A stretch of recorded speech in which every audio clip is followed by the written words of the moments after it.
Welcome to the Simple Software Training University video number 202, Creating Barcode Configurations.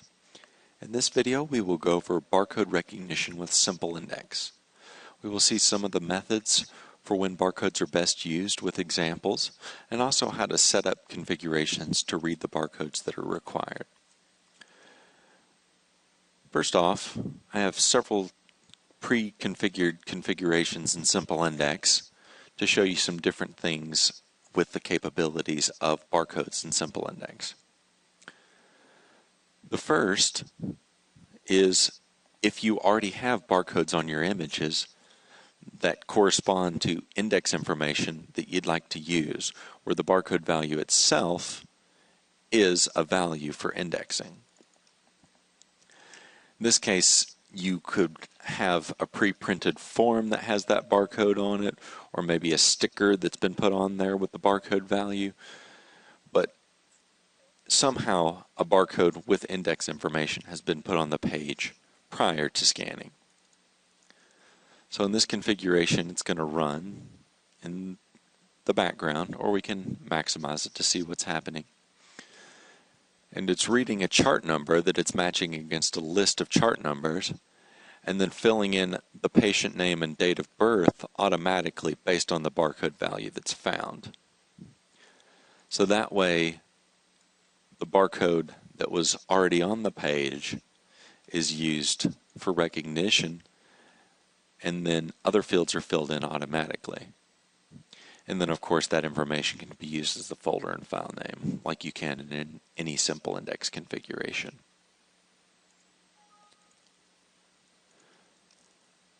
There's also barcode separators to indicate the beginning of a document.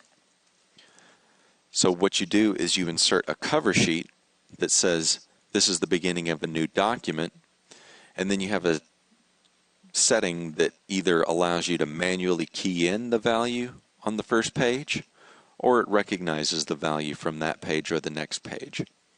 This is very good for manual indexing when you have large groups of images that all have the same index values.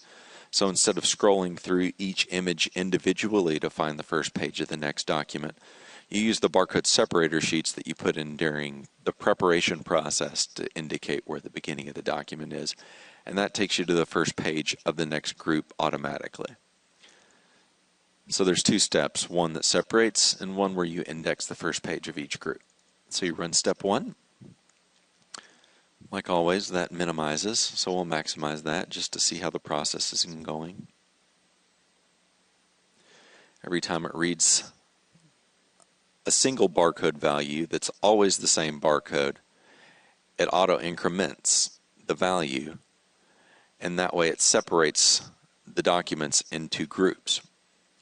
So now we have groups of documents where the first page is the page that has the information that you want to index with, and then the subsequent pages behind that are the supporting documents that automatically get grouped. So you can type in the chart number or any index information that you want.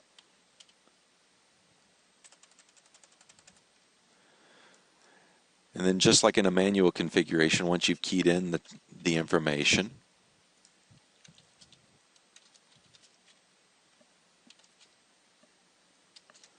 you hit Save Index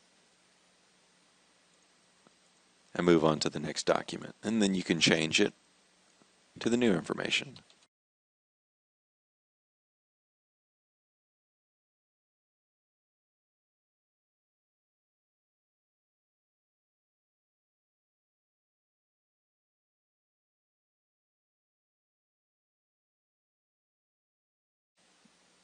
You can also use barcodes as document types.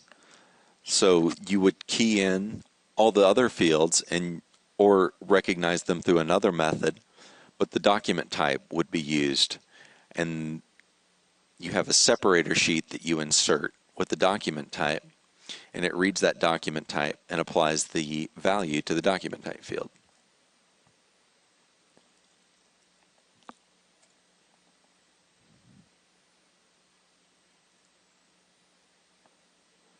So then the document type's filled in,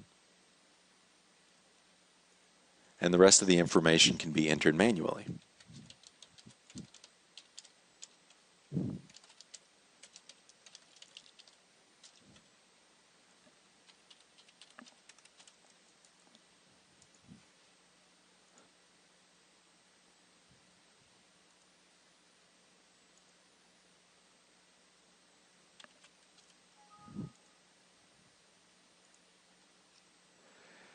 You can also use cover sheets from a central office scanner.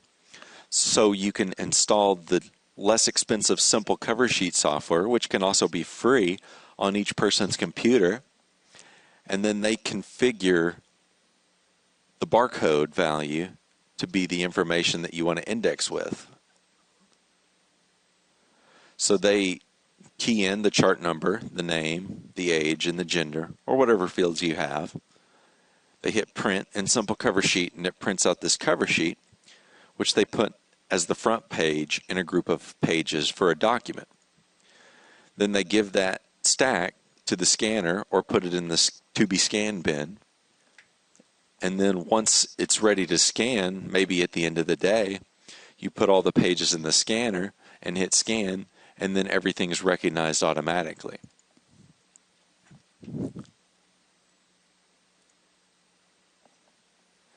You can even set up this process to run as a service, so it runs in the background and everything is automatically recognized and exported.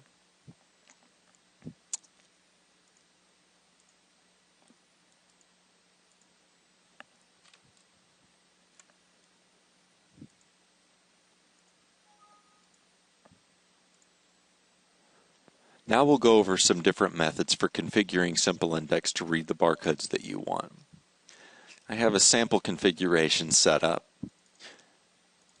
and a sample image that has quite a few different barcodes of different formats and types. It's only one image, but we'll use that in different ways to recognize certain barcodes. By default, I have it reading all 9 barcodes automatically without any constraints. With barcodes, you want to use as few constraints as possible to define what barcode information you want to read. So by default, Simple Index tries to read every barcode on the page automatically. And then once it's done that, it applies whatever constraints that you have applied to the configuration. So by default, it puts the barcodes in order, left to right, top to bottom. So this barcode is on the top left, so it goes in the first barcode field. Then we have the next barcode in the second barcode field, and the third, and so on. So by default, it automatically goes down the page filling in one barcode per field. If you don't have any other barcodes and the barcodes are always in order, you want to stick to this method without constraints to fill in the barcode values. If you have certain barcodes that you want to read specifically that don't fall in the proper order, or might be a barcode that's a stray barcode on a different page that you don't want to recognize, then you want to apply constraints to only pull the barcodes that you want. So we'll go into the job options, and we'll go to the index tab. I have 9 barcode fields set up, but none of them have constraints. So it just fills the barcodes in order, like I said. But if we were to apply to constraints, the first constraint and the most effective is a template. So if at all possible, use a template for your constraint. If we hit the Set button next to the barcode field in the template, it pulls up the template. Now I can fill in a certain template. So let's say I want to find the first barcode that has 3 numbers and 3 letters. So it fills that into the template. And when I run the job, instead of putting ABC123 as the first barcode, it puts 123 ABC because it's looking for the first barcode that has 3 numbers and 3 letters, which is this one. Then once it's put that in the first field, it continues to go in order, starting with the first barcode after that. So you see ABC 1, 2, 3, ABC, D, E, F, then 1, 2, 3, 4, 5, 6, because that was read with a constraint.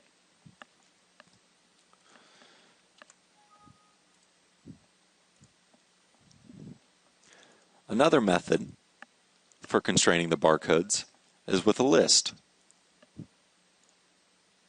So to create a list for a particular field, you do have to have the field set up first.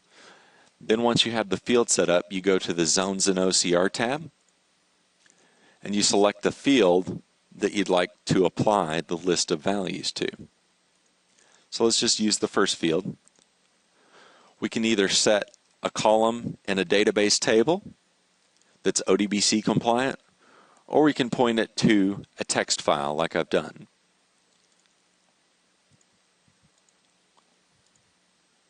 So now it's matching against the list of these document types, and we'll only pull a barcode for this field that's in the list.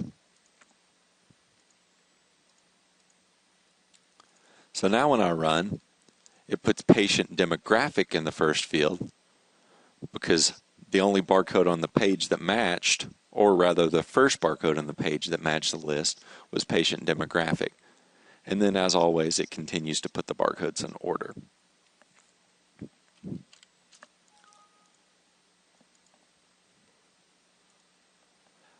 Another method to extract the only barcode that you want is to set a coordinate for that barcode. To do that, you set the field coordinate here. I'm going to open a file and pick this barcode sheet. Let's move this over so we can see. Now let's say I only want to pull the barcode that falls in this zone. So I draw the zone, and then I select the field that I'd like to apply it to. So let's apply it to field 1 again. Click OK, and then close. Now when we run this job, it pulls the 1, 2, 3, 4, 5, 6 first, because that's where the zone is.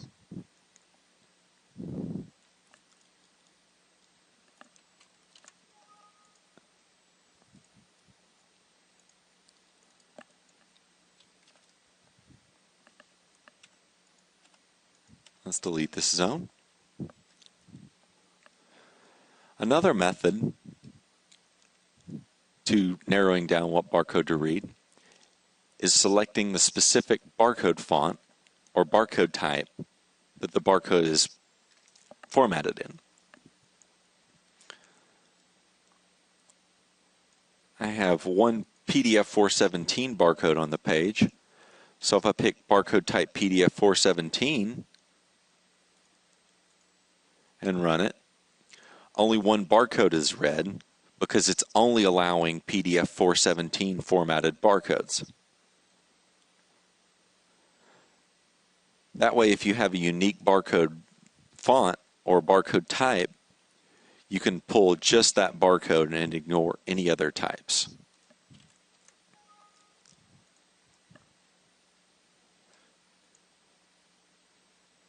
Also in the Barcode tab, you have pages to process, which limits what pages it reads barcodes on. So you can have it process every page in the batch, only the first page of the batch, or only pages with more than one barcode, which is very good for cover sheets because they generally have 2 or more. And any stray barcodes will only have 1 barcode on the page. You can also set a minimum confidence, which is a percentage of confidence in the barcode value that's recognized. So you could set it to 99, and then it would only read barcodes if it was 99 or 100% confident that that was a correct barcode. Or you can set it to 1, and then anything that it practically thinks is a barcode, it'll put in the barcode field. Based on the minimum confidence, you have different settings for low confidence barcodes. You can clear the field. You can have it do nothing at all. You can use whatever barcode value it reads, put bad read, or any sort of custom text.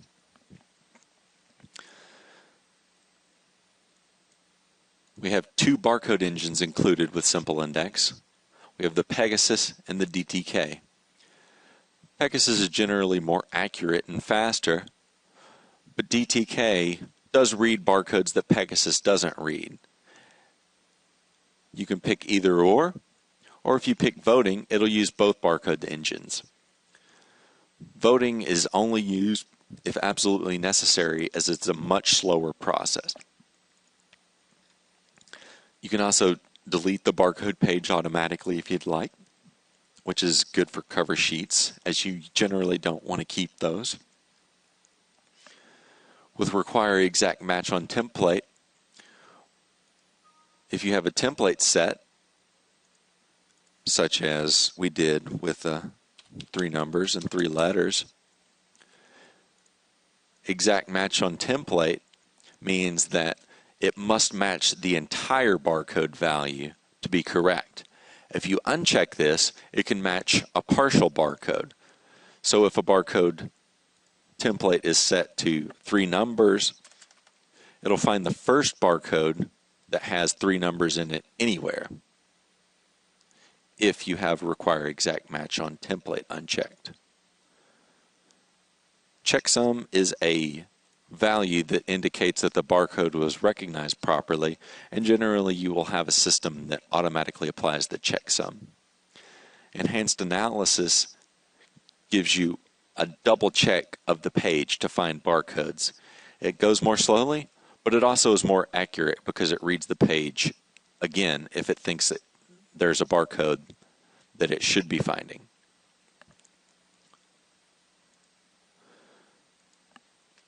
Just like in other configurations, you have the same required folder, file name, and forward checkboxes. Generally, forward is a very good capability and option for barcodes because you use a cover sheet or you have a barcode at the beginning of a group, and it will carry that value forward to the pages after it until it finds a new barcode that matches the specific field that you have forward checked for. And that does include the constraints such as template, dictionary, and zone matching. Another useful feature to use with barcode recognition is pre-index batch.